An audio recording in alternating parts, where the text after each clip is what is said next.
Anyway, I think we'll get started, inshallah. نحمده ونصلي على رسول النبي الكريم. أعوذ بالله من الشيطان الرجيم. بسم الله الرحمن الرحيم. الحمد لله رب العالمين. الصلاة والسلام على سيد المرسلين. يا خاتم النبيين. يا شفيع المذنبين. يا أنيس الغريبين. يا رحمة العالمين. صلى الله عليه وسلم. Continuing with the topic of Ahlul Bayt and the household of Rasulullah sallallahu alaihi wasallam. So, last week we mentioned Fateh Makkah and the role of Sayyidina Ali karamallahu wajh as far as cleaning out the inside of the Kaaba, and where Rasulullah sallallahu alaihi wasallam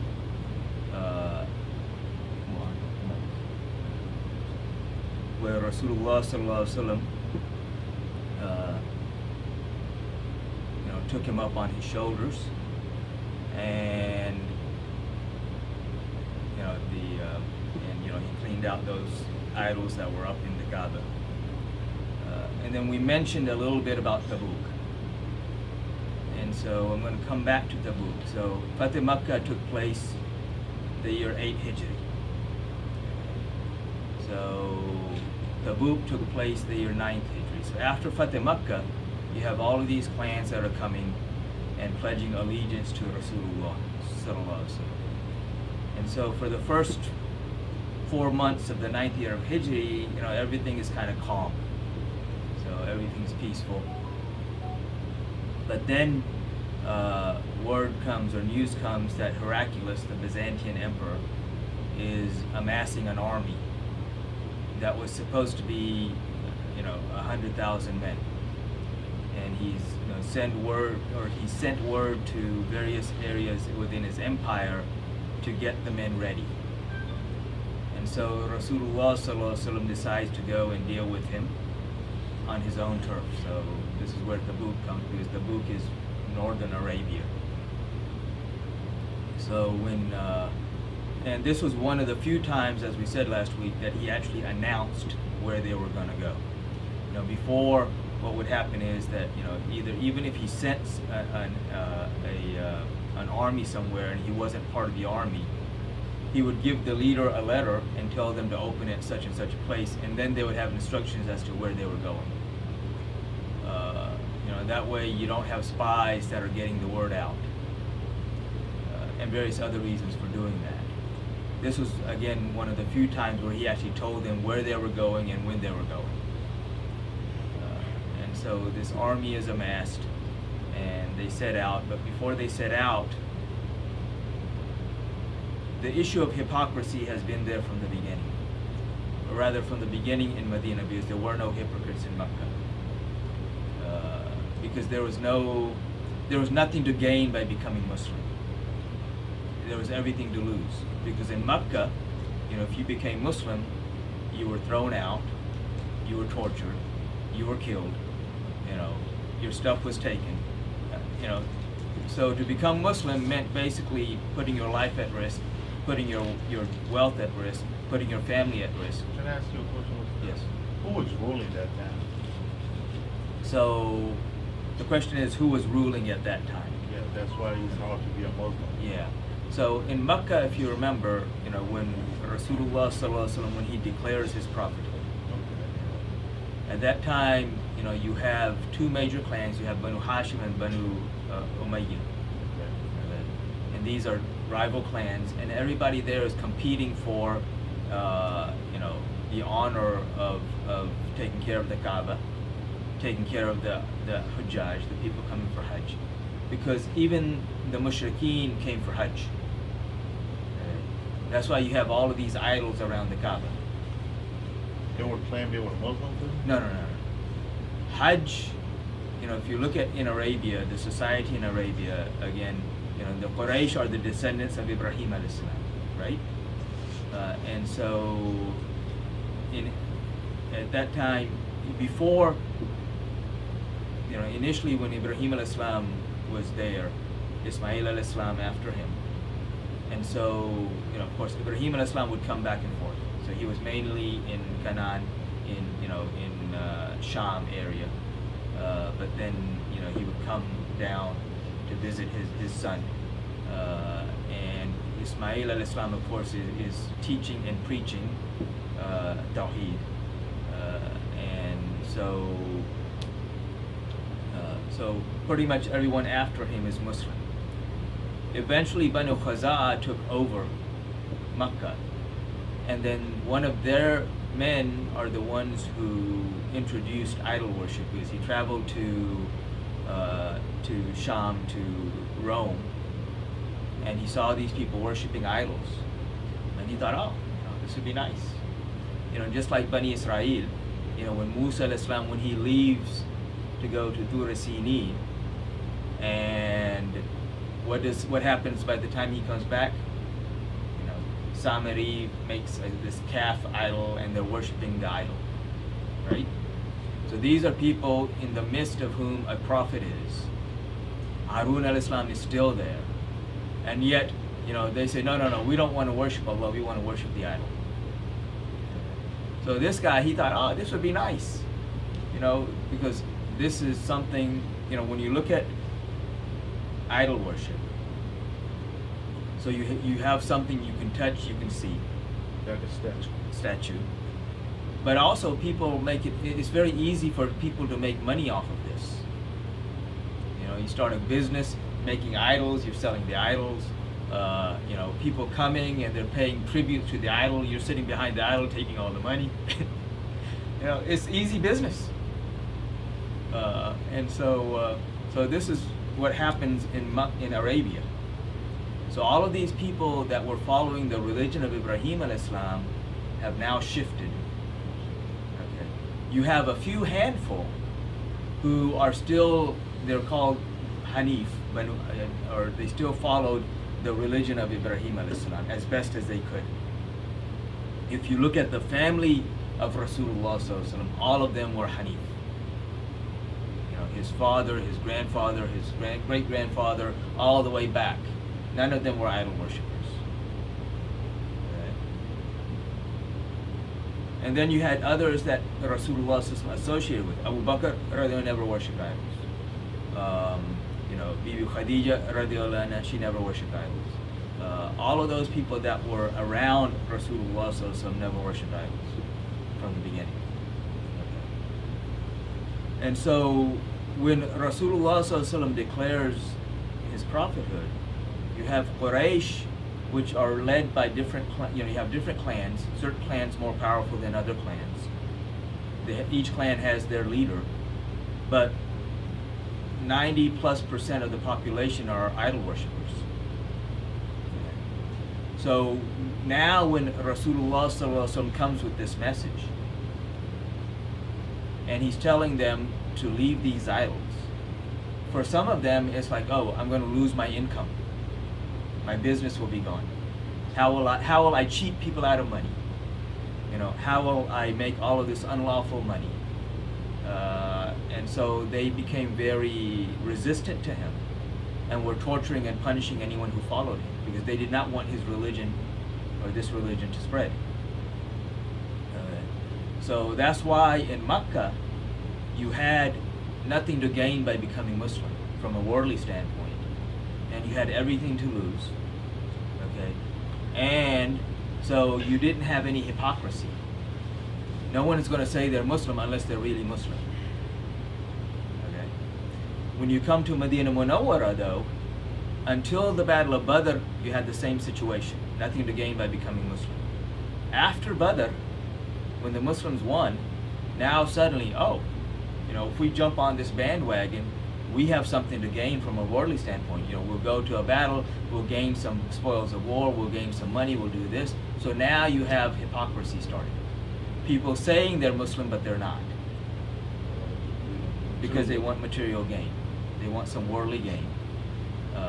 And even if you don't have that, you have to remember, ego. Oh, I'm somebody. This plays a big part in everything, right?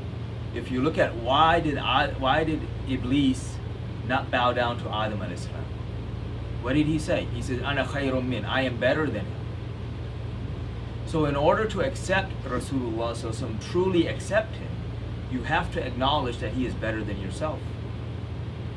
And you have all of these leaders who, you know, they don't have anything to gain from a worldly standpoint by acknowledging that he's better than them.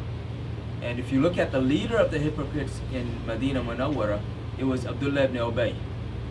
And before Rasulullah ﷺ immigrated, or before he came to Medina Munawwara, the people of Medina were going to make him their king. They had already made a crown for him, and the ceremony was already set. But then Rasulullah ﷺ comes, and who can be a king in front of him? Right? So the people left him, and now they're following Rasulullah ﷺ. So now he feels cheated. He said, oh, you know. So this ego comes. So he becomes the leader of these people that are going to claim to be Muslims, but are trying to undermine Islam, undermine Rasulullah ﷺ from within. Okay? So there wasn't any one leader. You had many leaders, but all of them were worshiping some idol, pretty much, for the most part. You know, and then even those that weren't, again, they had that ego issue, because you did have amongst the Arabs, you had some Christians, not a lot, but you did have some Christians, like you know, Hatim Tai. You heard of him? Hatim Tai. He was a very generous person. So his son eventually became Muslim. Hatim died before Islam came, but his son became Muslim. But they were a clan of Christians, Arab Christians. Najran, which is, you know, between Arabia and Yemen, especially northern, just north of Yemen, is an area there. They were mainly Christians. So you had some Christians within the Arabs, and then you had Jewish tribes within the Arabs. I mean, they were Jewish. They weren't truly Arabs, but they had immigrated and they were living there. So everyone had their own little leader, but everyone had their own reason for not wanting to follow Rasulullah sallallahu alaihi wasallam, and then torturing those who did. Like in India these days, everybody have different statues, yes, and they do the leadership on that statue. The mandir head, you know, they have one head, and they feel like he's the in charge or leader or something. We collect that. If you go next place, you see some different statue. Yeah, so like in India, what brother is saying is in India, you know, you have so many statues. Statue of what? Human or No, statues. These are like statues. Some of them are human, or human looking, and some of them are like they have the body of a human and the head of an elephant. Okay. So different statues, but they say, oh, this is our God. And you go from place to place, and the God changes. So one group is worshiping a certain idol, another group is worshiping another idol, another group is worshiping some other idol, and each one is saying that this idol is my God. But then you have the guy sitting behind the idol, and these people are coming and paying money to the idol and stuff, and that guy's taking all that money. Making money out of it. Making money off of it. Business. So religion is business, unfortunately. Because for they most respect him as a leader. Yes, and So that that's person, ego. yes. Yeah. So that person is the leader. So now, if that person accepts Islam, he has to give up all this money. So his ego, you know, and oh, everybody respects him and honors him. So that ego, if he, in his mind, he's thinking, oh, if I make myself the subject, or acknowledge that Rasulullah ﷺ is better than me, you know, these other people are better than me, then oh, you know. You know what, Doctor? What I'm thinking, it's just like nowadays, if you are a Muslim, you're not going to gain a lot of achievement. Well, yeah, what you're saying, like nowadays, if you're Muslim, then you're not going to gain. It depends, also, because if you look at the richest countries in the world, some of them are Muslim countries. Okay, but if you look at those countries, though, those are the same countries that are using their wealth against the Muslims. Because in my understanding, like, I'm living in this country for so many years. Yes. Just because I don't want to buy a house and make it sue. Yes. I never had a house. But the very first day when I came to this country, if I bought a house, make a monthly payment and interest, by now I probably have my own house. Well, maybe not. Just because I don't want to pay interest. Yeah, you're renting. I'm still renting. Yes. mean, Yeah, so again, you know, if you look at, you know, if someone truly follows the religion, I mean, from a worldly standpoint, there's so much to lose, right? But then, like we were talking about the other day after Jummah, barakah is something that you cannot quantify. yes, sir. And barakah is something that most people cannot understand. Right? So, you know, when Allah subhanahu wa ta'ala puts barakah, then a very small amount becomes a lot. And this is why Rasulullah sallallahu alaihi wasallam, he said that the richest man is the one who is content. He's happy. He's pleased with whatever Allah has decided for him. And so his heart is at peace. You know, because you see all of these rich people, you know, they're on some medication because they can't sleep. And then they're on some medication because they're too tired. Okay, so they got one medicine to put them to sleep and one medicine to give them energy. And then some other medicine to do this and other medicine to do that. You know, and there's no peace of mind. No peace of mind. They're not happy. Even Yeah, though so with there's no barakah in their life. Right? We call it qana'at, I don't know. Yes. You know, you understand qana'at? Yes. That's mean you appreciate for what you have. Yes, banat. Even though it's less, but you appreciate Yeah. it, you know. You know, and some of the happiest people are the people that have the least. That's true. You know, because like they say here, you know, money can't buy happiness, and it truly can't. So, inshallah, now coming back to where we were going with this is that, so Rasulullah, you know, so again, you know, you have this issue of hypocrisy. Okay? And so the characteristics of a hypocrite that Rasulullah sallallahu alaihi wasallam told us is that when they speak, they lie. Okay? When they make a promise, they break their promise. And if you give them a trust, they violate the trust. So these are some superficial characteristics. But the most important one that we know is that they have animosity against Ali. You know, they have an issue with Ali and the household of Rasulullah sallallahu alaihi wasallam. And this is where Rasulullah sallallahu alaihi wasallam, he said to Ali, he said that only a hypocrite will hate you and only a believer will love you. Okay. So now, so coming back to Tabuk. So what happens right before Tabuk is that Abdullah ibn Ubay, the one who I mentioned, the leader of the hypocrites, so he builds a masjid a little ways away from the masjid of Rasulullah in Medina Munawwara. And he comes to Rasulullah during all of this because, you know, when word comes to Medina that, you know, Heraclius is getting this army ready, Rasulullah now starts making preparations to go and deal with him. And so in the middle of this guy builds this masjid. And then he comes to Rasulullah and he says that, you know, that we built this masjid for the old and the weak people so that they don't have to walk as far to come to the masjid. So we want you to come and lead salat in the masjid. Because if Rasulullah goes and leads salat in that masjid, it gives that masjid legitimacy. You know, oh, see, Rasulullah made salat here. Yes. So Rasulullah told him that, you know, I'm making preparations for this war, for this battle. When I come back, we'll see. So he just postponed him. He said, when I come back, then we'll see what we need to do. So he, of course, couldn't say anything further, so he said, fine, that's what we'll do. So then, you know, of course, they go. But before they go, what happens is all of these hypocrites, they came because this was August, really hot. It was time for the dates to ripen. So if they left, the dates would rot by the time they got back. And, you know, the heat of traveling at this time in the desert. So the hypocrites, of course, they don't want to go. So they would all come and they would give him some excuse. Like, you know, I got this to do, I can't go, you know, this and that. And Abdullah ibn Ubay's excuse is the most interesting of them all. His excuse was that, oh, I'm attracted to fair-skinned women. Because they're going up north to Rome. He says, I'm attracted to fair-skinned women, and I might not be able to control myself while I'm there, so it's best I don't go.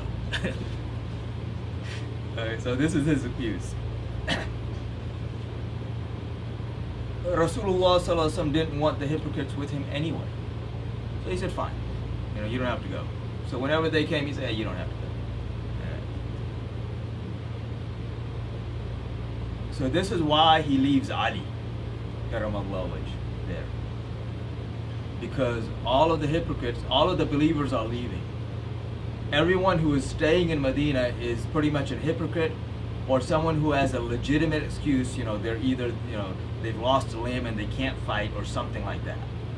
There were only 3 believers that remained behind. They made Tawbah later on, and that's a whole different, incident. So I'm not going to go into that at all right now. Something we can talk about later, inshallah. So this is why he leaves Ali behind.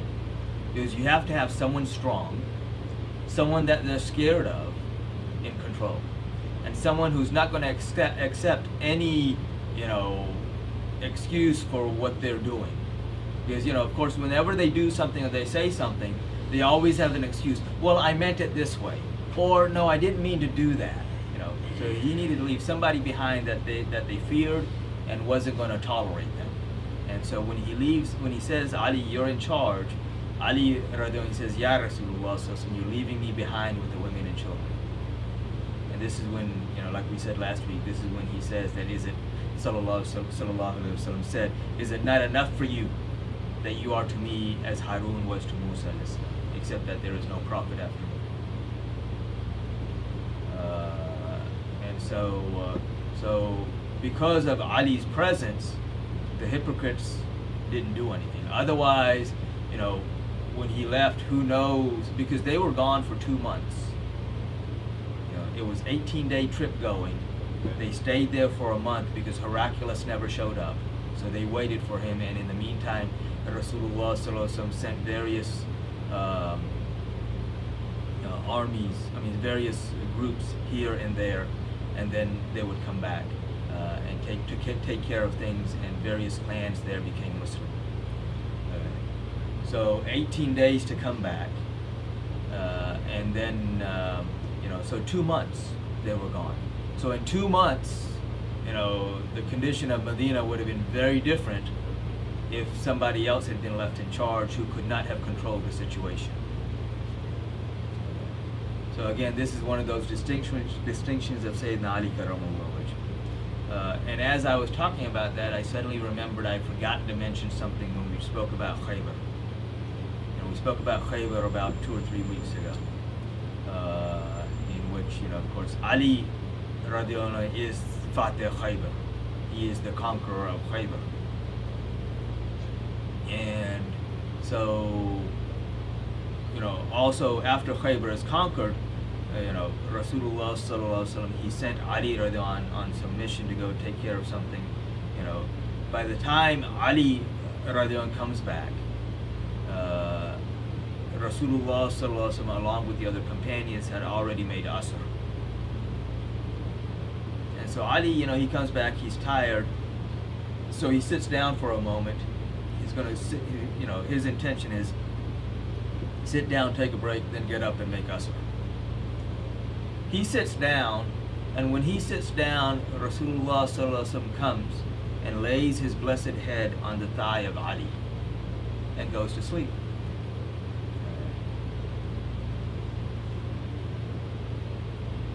And now, Rasulullah sallallahu alaihi wasallam is sleeping, and Ali is looking at the sun because he hasn't made Asr, and the sun is coming down and down and down until the tip of it is now gone.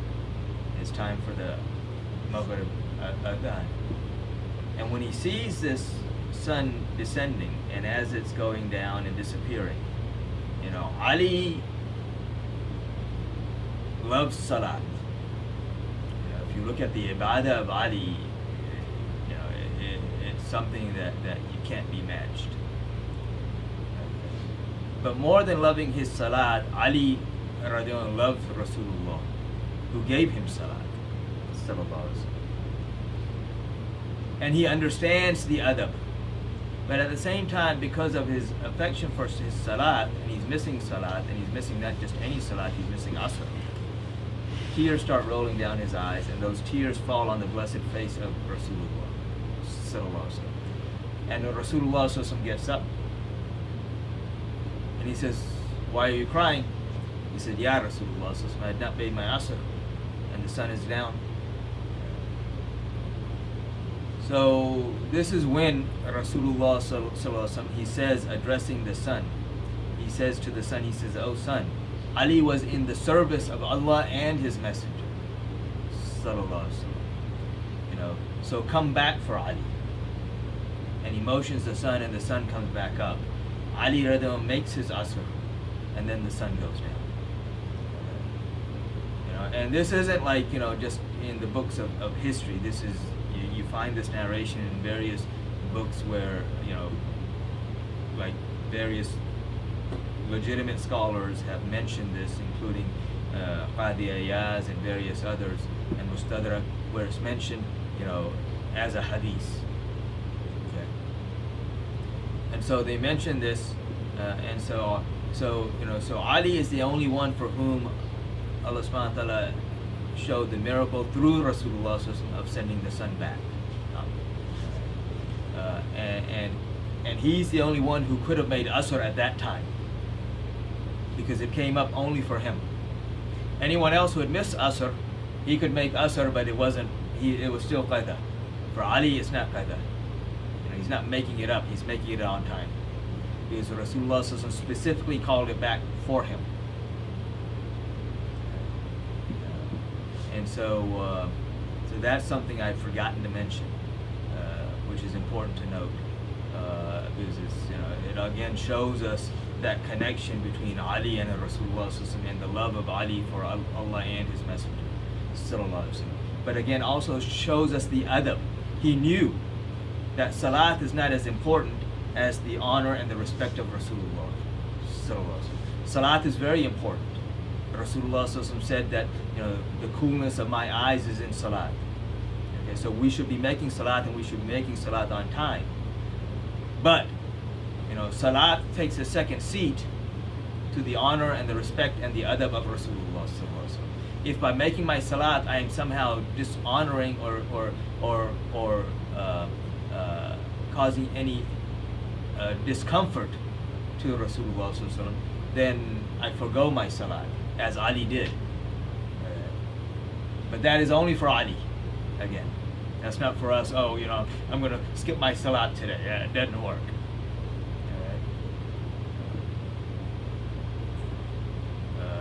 Because Imam Hussein al-Islam will teach us the significance of salat in Karbala. And, you know, perhaps we'll talk more about that Friday and this coming Saturday.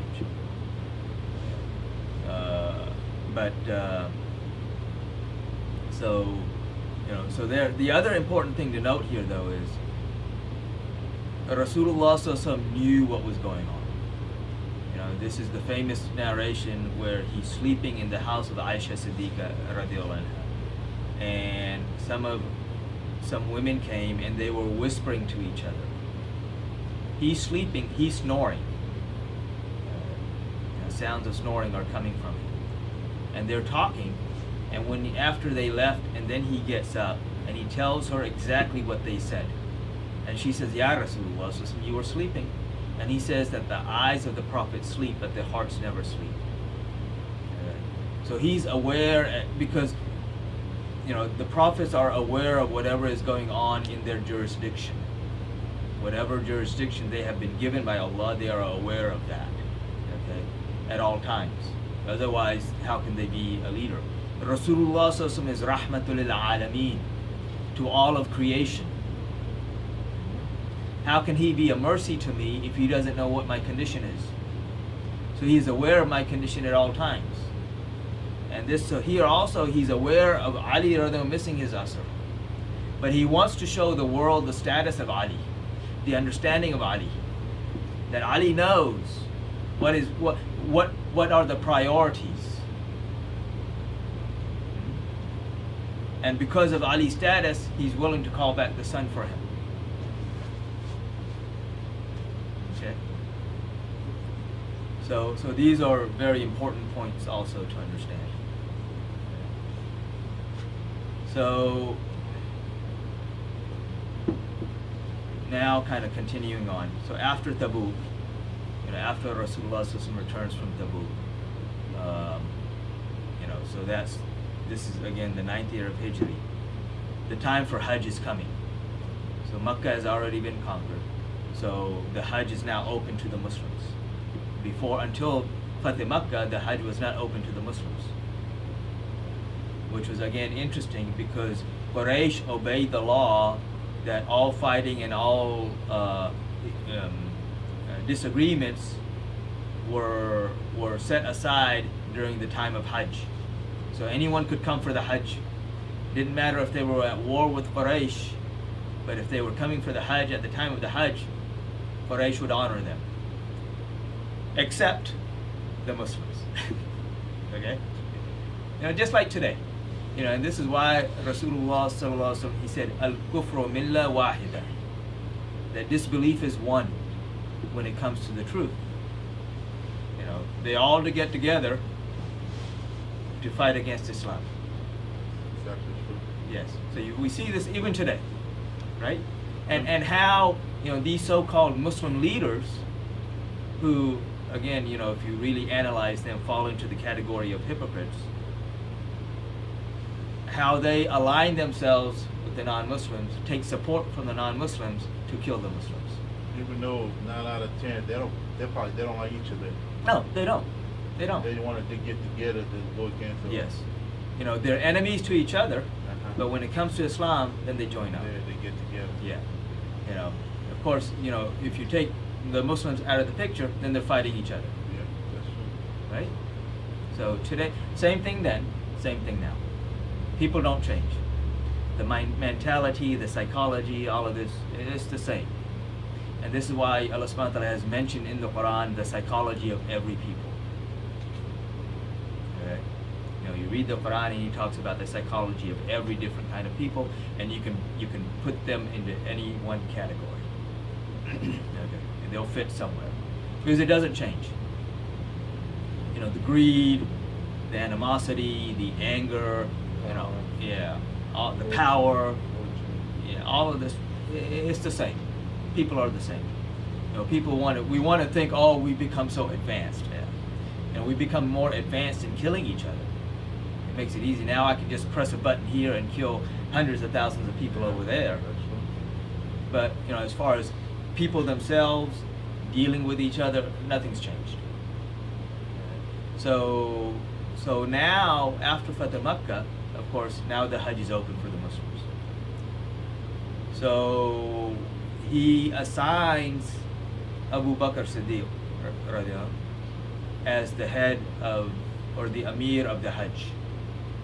Okay, so he will go with the Muslims from Medina and those who will join him, and then other people will come from wherever, and he will lead the Hajj. He will give the Hajj khutbah, and he will do all of the rites of the Hajj. So Abu Bakr radiallahu anhu. And so this is overlap. A lot of this is getting to be overlap from what we talked about the Hajj, a few weeks ago on Fridays. So when Abu Bakr leaves, they get to the point of Dhul Hulayfa. Dhul Hulayfa is about 6 or 7 miles outside of the Medina Munawwara. This is the miqat of Medina. So this is where you have to put on your ihram when you go for the Hajj. So if you're coming from Medina side, this is the point that you have to. If you pass this point, now you have to give them, you have to sacrifice an animal because you violated a rule. Okay. So either you need to put it on there or before there, and this is where they would put on the ihram. So they arrive at Dhul Hulayfa, and they stay there for a short time, getting ready to go for, put on the ihram and go for the Hajj. Shortly after they had left Medina Munawwara, revelation comes. So you get the first few verses of Surah Tawbah. most of Surah Tawbah was revealed during Tabuk, but but the first few verses were revealed after Tabuk. So these verses deal with the people, deal with the Haram of Makkah, that the non-Muslims are not to be there, that this is a sanctuary only for the Muslims, only for the believers. So this is Haram. So it's haram for the non-believers to come. And those who had treaties with the Muslims before, because they had violated those treaties are now canceled. All of these tribes of Quraysh and those associated with Quraysh who had signed treaties with Rasulullah sallallahu alaihi wasallam, by this point they had all violated them. And so Allah subhanahu wa ta'ala says, yeah, you violated them, so all those treaties are null and void, and they had 4 months to get out of Makkah. Either become Muslim or leave. And so when these verses were revealed, because these treaties were signed by Rasulullah, so the only one who had the right to cancel these treaties was Rasulullah himself. Just like we talked about when he was immigrating, when he left Makkah for Medina, people had given him trust, right? So even though they weren't Muslim, they were fighting against him, they were torturing the ones who believed in him, but they knew that if they gave him a trust, he wouldn't violate the trust. So they would come and give trust with him, put a trust with him, right? So these people came, so the question now came, who could return the trust, right? So if I come to you and I say, I want you to hold this for me, and when I ask for it back, then give it back to me. So that's a personal agreement between you and myself, right? So the only one who can return that trust is the one that the agreement is being made with, or the one who can truly represent him, or his own nafs. And we spoke about this, and we haven't spoken about this yet, but we will speak about this when the Christians of Najran come. So so the verse comes, because they debated with Rasulullah sallallahu alaihi wasallam. They did not, they had no response to his arguments, and then they said, "Oh, we don't want to believe in you, though," even though they couldn't respond to his arguments, and they had, in all of their arguments he responded to, and they had nothing to back themselves up with. We still don't want to believe. So then the order came to do mubayla, which is where Allah says, Abna'ana wa abna'akum, wa nisa'ana wa nisa'akum, wa anfusina wa anfusakum, that we bring our sons, you bring your sons, we bring our women, you bring your women, we bring ourselves and you bring yourselves. And then we make dua that, oh Allah, whoever is the liar, Allah's curse be upon him. So the one that he took, Rasulullah sallallahu alaihi wasallam took 4 people with him. Ali, whom he took as himself. Fatima, salamullah alayha, whom he took as the women. And Hassan and Hussein alayhimus salam, whom he took as his sons. Because the verse says, we bring our sons, you bring your sons. Who did he take as his sons? Hassan and Hussein. This is why the companions, and we're going to talk about this more later, they referred to Imam Hassan and Imam Hussein Islam as Ibn Rasulullah sallallahu alaihi wasallam, the sons of Rasulullah sallallahu alaihi wasallam. So anyway, so when this delegation is, or when the Hajj delegation is leaving, so these verses come. So again, the thing is, who can annul the treaties other than Rasulullah sallallahu alaihi wasallam himself? So who can go and recite these verses? So it was decided that the one who is the nafs of Rasulullah sallallahu alaihi wasallam and the tongue of Rasulullah sallallahu alaihi wasallam will go. And so Ali radiallahu anhu is the one who is sent. So now the interesting thing here is Ali goes on the camel of Rasulullah sallallahu alaihi wasallam, and as he's riding this camel, and he's reaching Dhul Hulayfa, Abu Bakr radiallahu anhu is in his tent, and he hears the sound of this camel coming, and he says to his men, he says, or to the companions that were there with him, he says that this sounds like the camel of Rasulullah sallallahu alaihi wasallam. So he, this is where the lovers even recognize the sound of the animals of their beloved. He says this sounds like the camel of Rasulullah sallallahu alaihi wasallam. And so they come out to see, and they see that it's the camel of Rasulullah sallallahu alaihi wasallam, but it's not Rasulullah, it's Sayyidina Ali karamallahu wajh.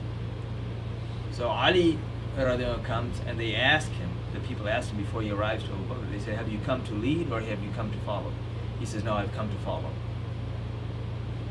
So then Abu Bakr, when he comes to Abu Bakr, he says that, have you come to lead or have you come to follow?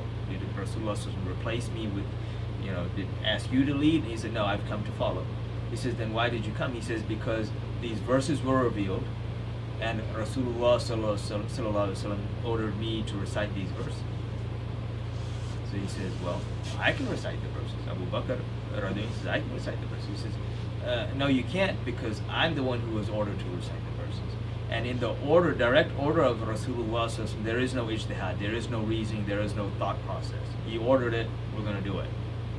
So Abu Bakr now is concerned, because the lover is always in turmoil. There's always that concern. Maybe the beloved is upset with me. Maybe he didn't like something I did. So he asked Ali, he says, were any verses revealed about me? Ali says, I don't know.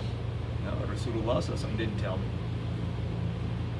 So Abu Bakr leaves Dhul Hulayfa and comes back to Medina Munawwara himself. And he comes to Rasulullah sallallahu alaihi wasallam. He says, Ya Rasulullah, are any verse where was there something revealed about me, something that Allah is upset with me or you are upset with me? And he says, no. He says, then why did you send Ali to read the verses? I could recite the verses. He says that these verses, because this was an agreement with me, the treaty was with me, so my nafs, my tongue is the one who will recite the verses. And so then he goes back, he leads the Hajj. Abu Bakr he leads all of the salat during the Hajj, and he gives the khutbah of the Hajj. But the verses of the Quran, it's sort of like, the khutbah was split. Ali recited the verses, Abu Bakr gave the khutbah. Okay. Ali went throughout Arafat and Mina reciting the verses, until Ali says that his voice, he lost his voice because he was reciting so loudly so everyone could hear. He lost his voice. So again, a different distinction for Ali. Each companion has their distinctions. So Abu Bakr has his distinctions, and Ali, has his distinctions. And Ali is not simply a companion; he's also Ahlul Bayt.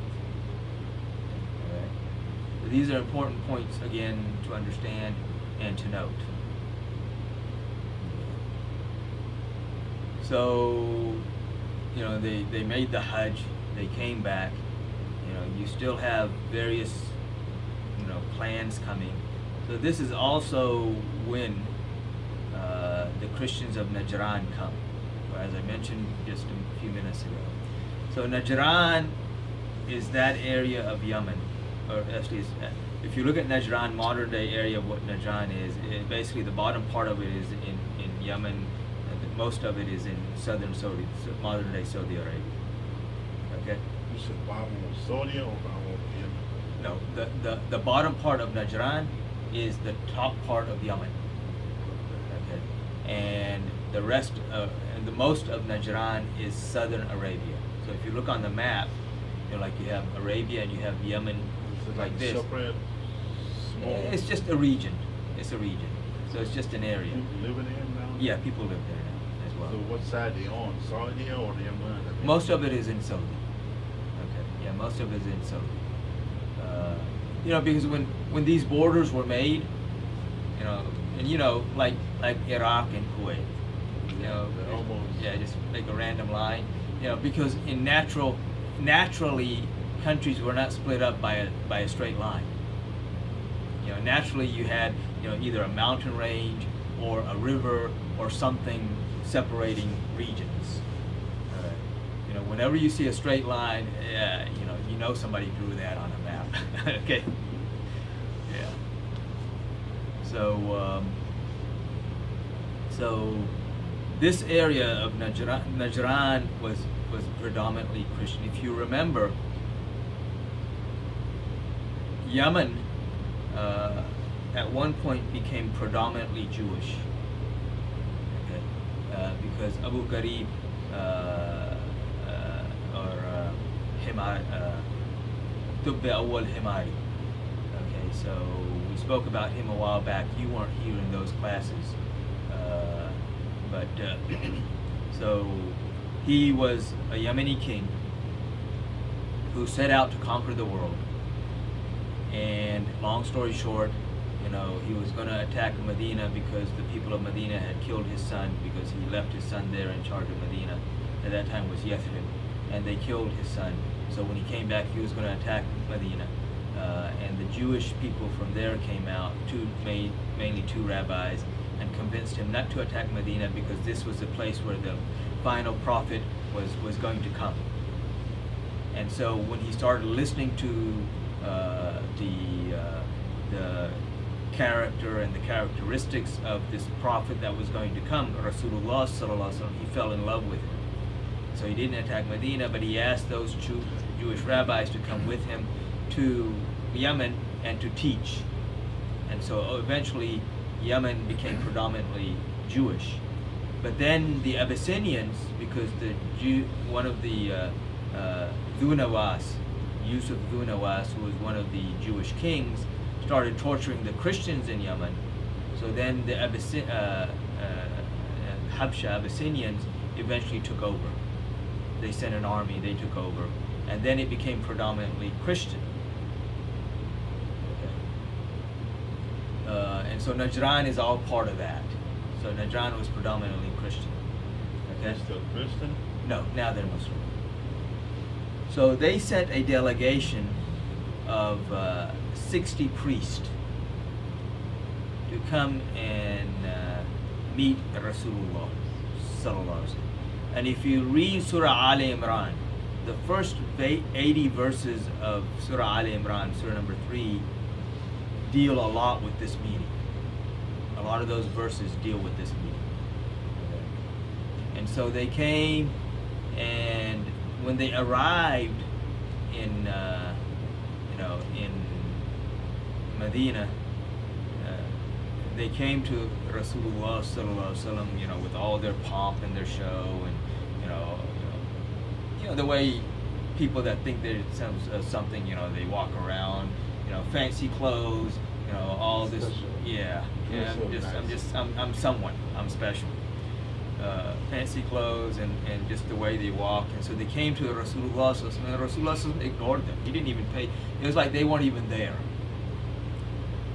So, you know, so they started asking people, what do we need to do to get his attention? Eventually they came to Sayyidina Ali, karamallahu wajh, and they asked him, and he said, you know, you need to get rid of your arrogance. You know, all this pomp and show. Yeah.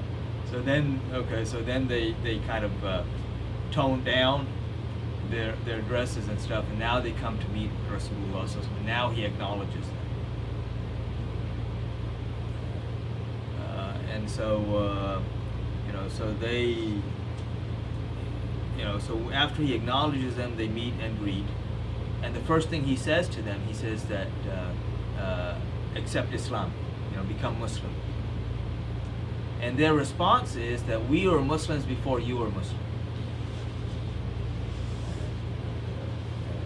You know, because Muslim, of course, is the one who submits to Allah, right? Yes. So they say, oh, we've submitted even before you have submitted, which of course is not true. And so he says that's not true. 3 things prevent you from this. And they said, what are those 3 things? So he says, believing in Isa al-Islam as son of God. Okay. the worship of the cross and the eating of pork. Jewish pork. No, the Christians. Yeah, so these were Christians.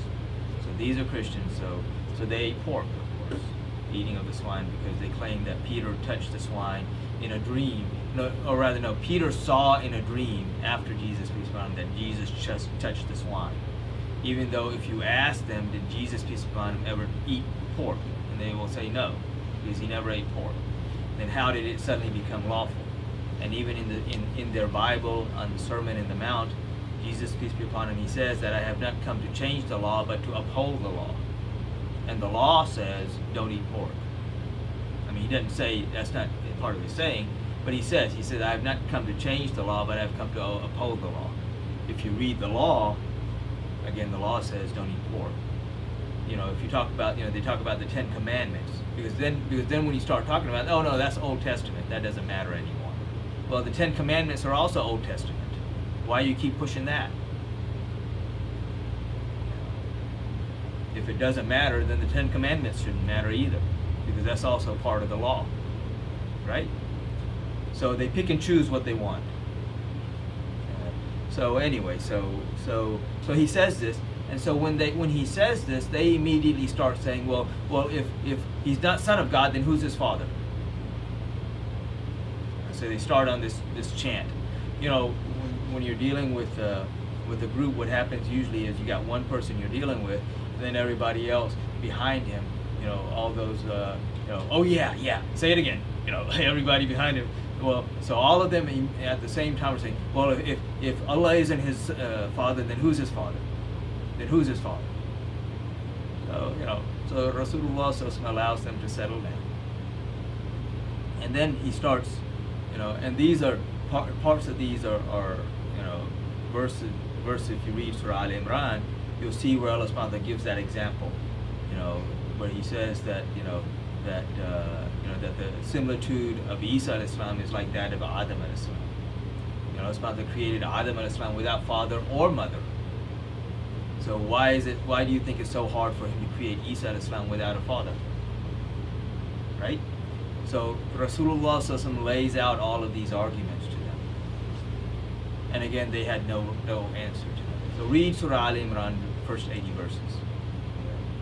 So they had no response to this. And he also lays out other arguments.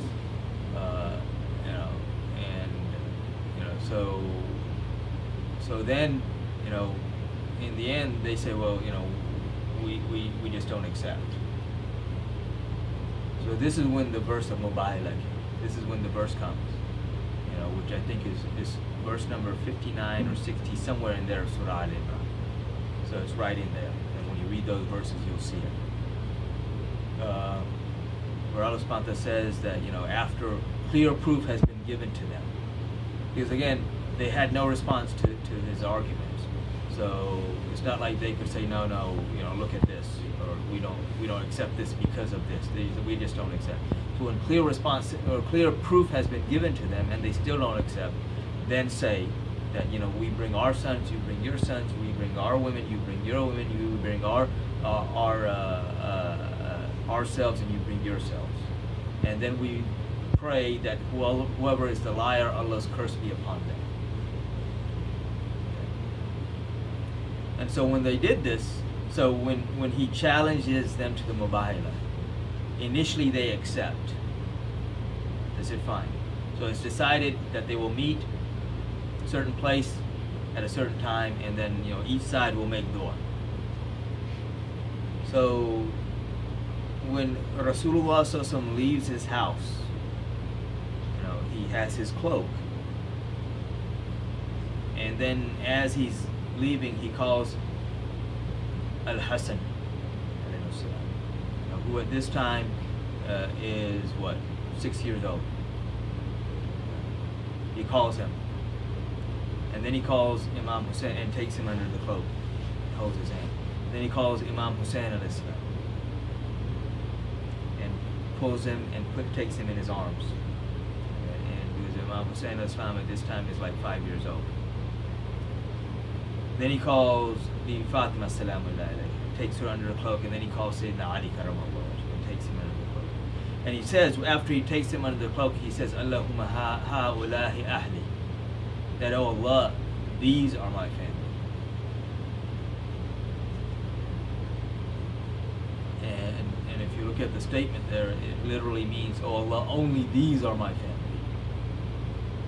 This is my household. So one interesting point here. The verse says, Nisa'ana wa nisa'akum. We bring our women and you bring your women. And yet, Rasulullah sallallahu alaihi wasallam doesn't take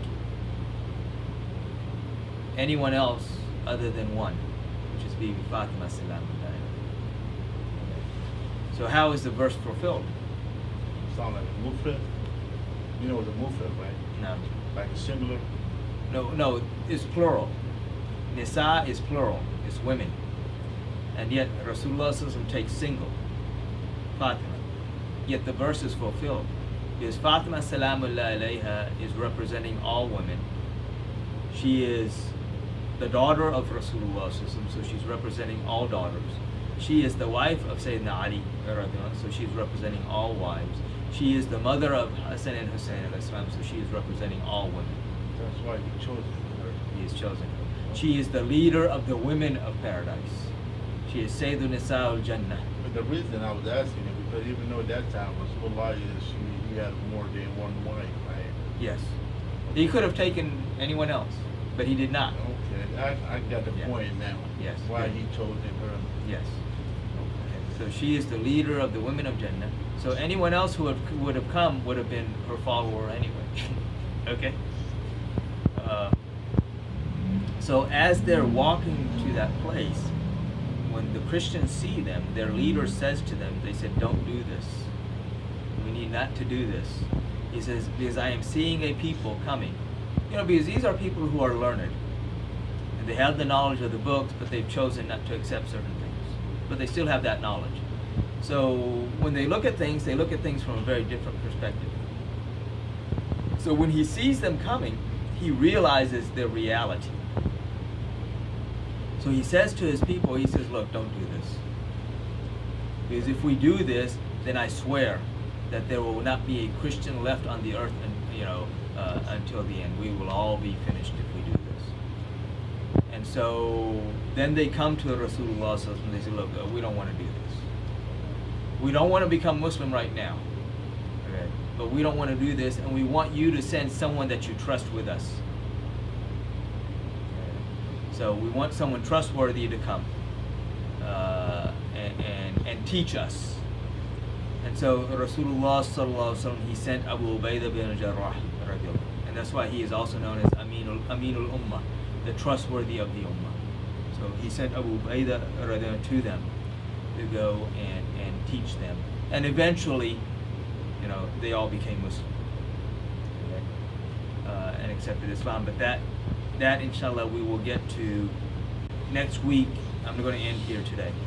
Next week we won't have class because Saturday we have the program. Okay. So the program will start inshallah at 6 and go until Maghrib. We'll make Asr in between, and you know, specifically on Imam Hussein al-Islam and the martyrs of Karbala in their honor, inshallah. And so Ashura is actually Friday. So Friday will be Ashura, and so we should fast, you know, at least, you know, 2 days, so the 9th and the 10th, which will be Thursday and Friday. You know, you can also fast the 10th and the 11th, but the 11th will be having a program. Food will still be after Maghrib, so it doesn't really make a big difference, but, you know, some people might, you know, some people a little delay becomes Friday and Saturday. Friday, either Friday and Saturday or Thursday and Friday. Thursday and Friday is the 9th and the 10th. So Thursday is good to fast anyway. So you can kind of kill two birds with one stone. But you cannot fast 3, right? You Thursday, can if Friday, you want Saturday. to. You could if you wanted to. There's nothing stopping that. But like I spoke about after Friday, you know, when Rasulullah sallallahu alaihi wasallam, when he immigrated to Medina Munawwara, so he leaves Mecca, he had already sent everybody else basically during the month of Muharram. Most of the people left in Muharram, which is the first month. He left at the end of Safar. He arrives in Medina Munawwara in Rabiul Awwal. So now the following year, you know, the Jews fast every Ashura. In Medina, the Jews fasted every Ashura. And so, you know, they were asked why they fast, and the answer was that we fast on this day because this is the day that Musa al-Islam and Bani Israel were given freedom from Fir'aun. And so, you know, to honor and respect the day, we fast. But Fir'aun was during the Musa time? Yes. Musa al-Islam is the one who had to deal with Fir'aun. So now what happened? So we fast to honor that, and so Rasulullah sallallahu alaihi wasallam, he says that, you know, Musa al-Islam has more rights on us, or we have more rights on Musa al-Islam than Bani Israel. So we will also fast that day. So they fasted that day. So every Ashura they would fast, and this fasting was actually because the fasting of Ramadan, the obligation of fasting of Ramadan, didn't come until 2 months after that. So Rasulullah already fasted Ashura and told the Muslims to fast Ashura before the obligation of fasting of Ramadan came. Okay. So now, you know, so this happened every year. In the end, but of course, we are encouraged not to follow the ways of the Christians and the Jews. But there are conditions on that. You know, that doesn't mean that, you know, if a Jewish person is honest, that, oh, I'm not going to be honest because this Jewish guy, no, that, you know, that's just, you know, decency and knowledge are the lost property of the believer. It doesn't matter who has it. All right? So, Do you think honesty? yes. So now, in the end, toward the end, that last year, when they fasted in Ashura, Abdullah ibn Abbas, who was still a young man at that time, young boy at that time, he comes to Rasulullah sallallahu alaihi wasallam. He says, "Ya Rasulullah sallallahu alaihi wasallam, we do this, but you told us not to emulate these other people." So, you know, Rasulullah sallallahu alaihi wasallam, you know, didn't say, "Oh, well, we're going to stop fasting on Ashura." He said, "No."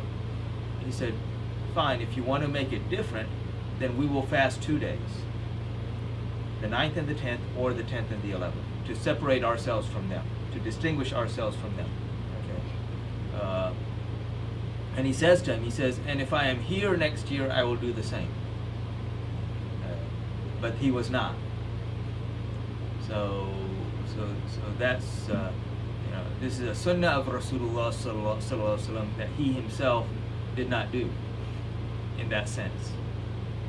I mean, he fasted a lot anyway, but in that sense. There are probably people thinking you are a Shia. Yeah, unfortunately, yes. You know, you do stuff like that, oh, you're Shia. Yeah. You start talking about Imam Hussein al-Islam, oh, you're Shia. You know, and like I said, if you don't praise Imam Hussein al-Islam and Ahlul Bayt to the extent that people start calling you Shia, you're not praising them properly.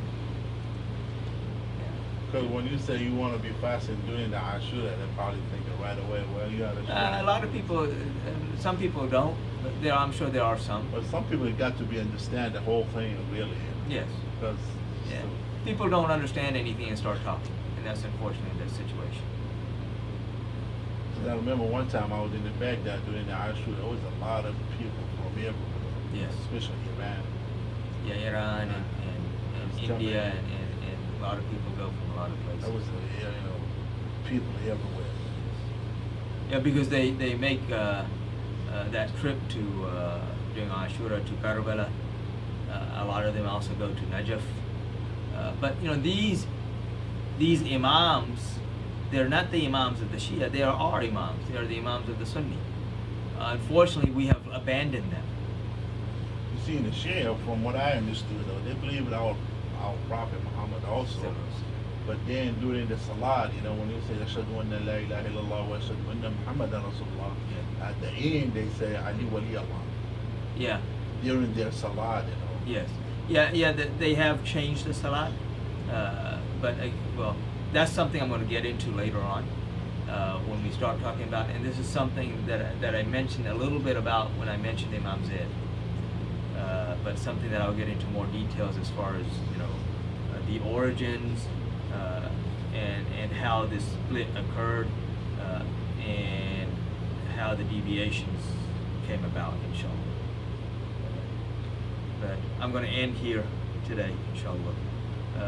Again, like I said, no class next week on Sunday. We have the program Saturday, and then inshallah, if everything's good, then we'll resume the class that following Sunday, inshallah. Any questions?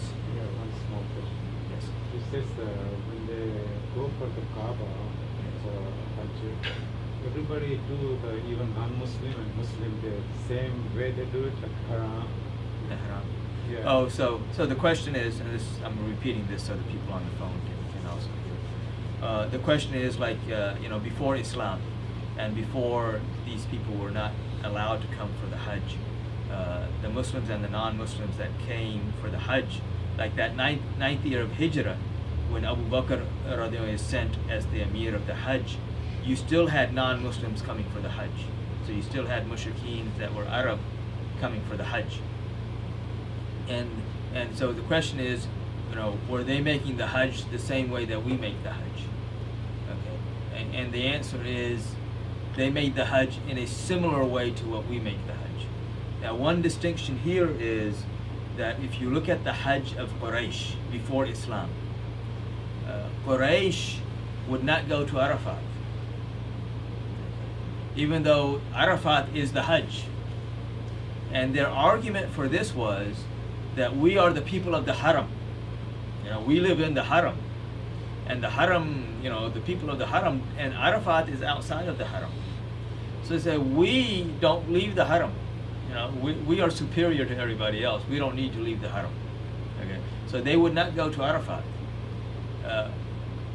But what's more interesting than that is that there are narrations, because we know Rasulullah sallallahu alaihi wasallam made only one Hajj, but that's not a complete statement. He made only one Hajj after Islam, after the obligation of the Hajj.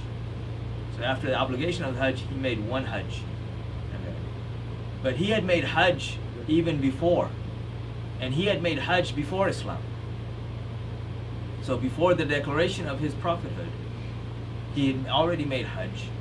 And the interesting thing is that there are narrations that mention that he was in Arafat, which also tells us he already knew, right? It tells us his knowledge, that it wasn't like some surprise to him, like certain people try to make it like, oh, he didn't know. He knew, because otherwise none of the people of Quraysh would come to Arafat during the Hajj. They said, oh, we don't need to go to Arafat because we're the people of the Haram. But you had other people, other tribes, other clans worshipping various other idols coming for the Hajj. And they made the Hajj in a similar way.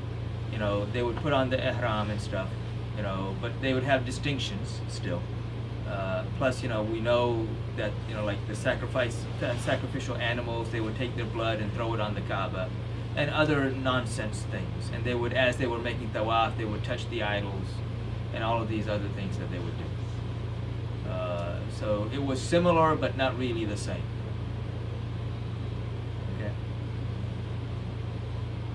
I want to make one thing clear. They said Rasulullah, even though when he did the Hajj before Islam, he went to Arafat, or he did not? He did go to Arafat. Okay. So he made the Hajj even before Islam, the same way we make the Hajj today. Okay.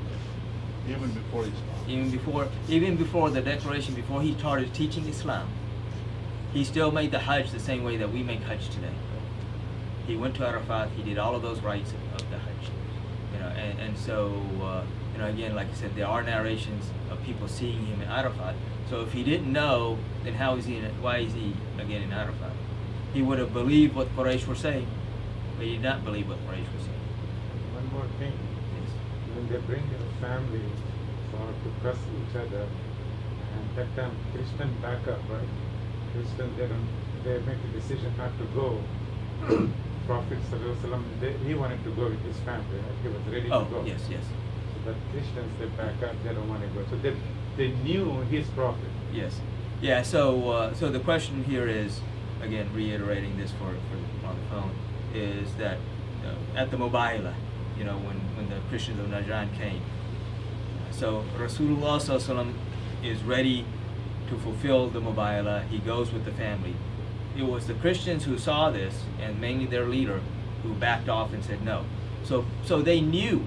Right. Why They he knew said when no? they saw him, and this is why, like when you see like Abdullah ibn Salam, radiallahu anhu, he was the greatest rabbi of the Jews in Medina before Islam. Okay. When he saw Rasulullah Sallallahu Alaihi Wasallam, he said that this cannot be the face of a liar, and he immediately accepted Islam. Okay. We know about like the seal of prophethood. All of the prophets had a seal on them. It was a mark, Their skin. on their skin. And all of the other prophets, their seal was in their hand. Oh. Yes. Rasul was here. Rasulullah Sallallahu Alaihi Wasallam was on his back. So all of the other prophets, their seal is on their hand. So that, why the difference? Because with the other prophets, when you saw them, maybe there was still some doubt. But when you shook his hand, now there's no doubt. Okay? With Rasulullah Sallallahu Alaihi Wasallam, you didn't need to see the seal. You didn't need to touch the seal. You saw his face and you had no doubt who he is. It was the 25 prophet, right? No. 25 prophets mentioned in the Quran, but there were 124,000 different prophets sent to all different nations. But they're not mentioned in the Quran. But they're not mentioned You by said name. 100. But they're not mentioned by name in the Quran. We said 124,000. Yes, But the Quran only mentioned 25. 25 by name. And all of those that are mentioned by name, the vast majority of them were sent to Bani Israel. Bani Israel. Yeah. I mean, you look at like Musa al-Islam, Harun al-Islam, Yusuf al-Islam, Yaqub al-Islam, Ishaq al-Islam, and then Dawood al-Islam, Sulaiman al-Islam. All of these are prophets who were sent. Isa al-Islam. All of these are prophets who were sent to Bani Israel. Yeah, Yahya al-Islam, Zakaria al-Islam. How come? What is it? Why? That gets into a different Okay. thing. So I like to know it. Yeah, All so- the prophet majority to the. yeah. Just remember that. Okay. Write it down. Okay. So next time, so in 2 weeks when we have class, we'll go over that aspect of things as well, in addition to Ahlul Bayt. So I put why so many prophets. So the question is, why were Bani Israel, sent so many prophets? Daniel, who I don't know, his name is not mentioned in the Quran, but he's also a prophet, who we know from the Hadith. You have various other prophets, again, who are sent to them. Yunus al-Islam is not a prophet of Bani Israel. Of course, the prophets before Ishaq al-Islam, and actually the prophets, before Yaqub al-Islam are not really prophets of Bani Israel. So you say the most prophet come from Sarah, the wife of Abraham. Yes, they come from Ishaq al-Islam, from the lineage of Ishaq al-Islam. It's coming from Sarah, right? It's a Yes, mother. yes, So all of them go to the Jewish people. yes, But the one come from Hajar, which is our yes, prophet, is Rasulullah. Yes. So that's the only prophet for the Muslim, right? Islam. I mean, Now I'll go over that next time, inshallah. Yeah, that gets into a lot of other things. okay. So inshallah I'll go over that next time. But there is a connection between that and Ahlul Bayt as well.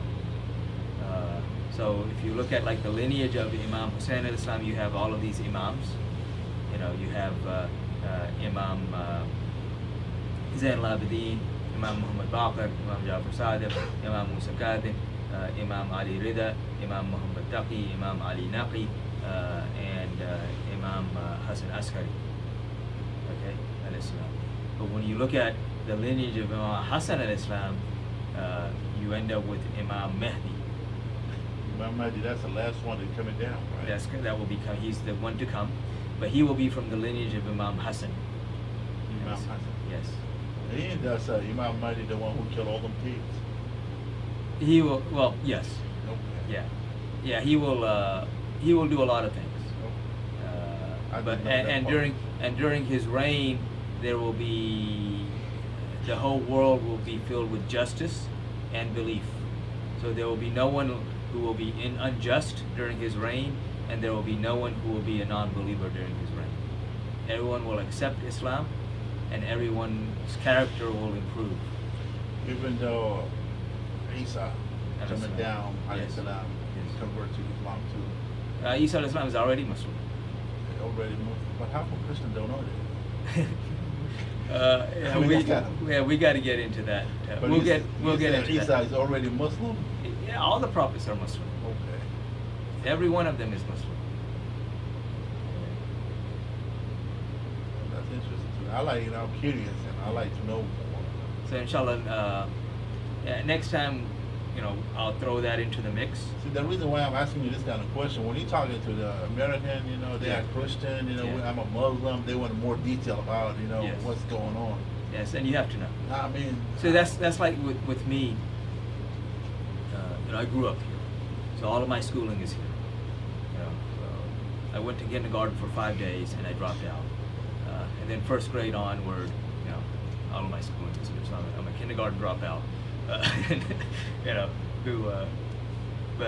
So when I was in the 3rd grade, this was, when I was growing up, they still had public prayer in school. We still had prayer in school. So the day started off Over with, here? yes, in public school, the day started off with a prayer. Okay, they all stood up and they made a prayer, and then so my teacher noticed that I didn't stand up for the prayer. So she asked me, she said, why don't you stand up for the prayer? Because I said, I'm not Christian, I'm Muslim. I did that one time too. So she says, well, that's fine. So then she talks to my father, and then what they decided was that every Friday I would read, a passage from the Quran In school? in school, in the class. That's great. Yeah, so this was before all this craziness these days. So this was 1974, 75, somewhere in there. So it was interesting because that created a lot of dialogue between me and them. And I quickly learned that I not only had to know my religion, but I also had to know at least the basics and some of the aspects of their That's religion. why I keep asking Yeah. you a lot of questions, because a lot of time I get into between them, Yes. about this Muslim and Christianity. Yeah, so we'll go over this, inshallah. I'll go over a parts of this next time. But I like to know, and that way I can have an answer. So write it down. I want to write it down. Write it down so you'll remember and I'll remember. Inshallah. Okay? So, inshallah, I'll end here. We'll make salat. So, wa akhiru da'wana alhamdulillahi rabbil alameen. Assalamu alaikum wa rahmatullahi wa barakatuh. وعليكم السلام ورحمة الله وبركاته.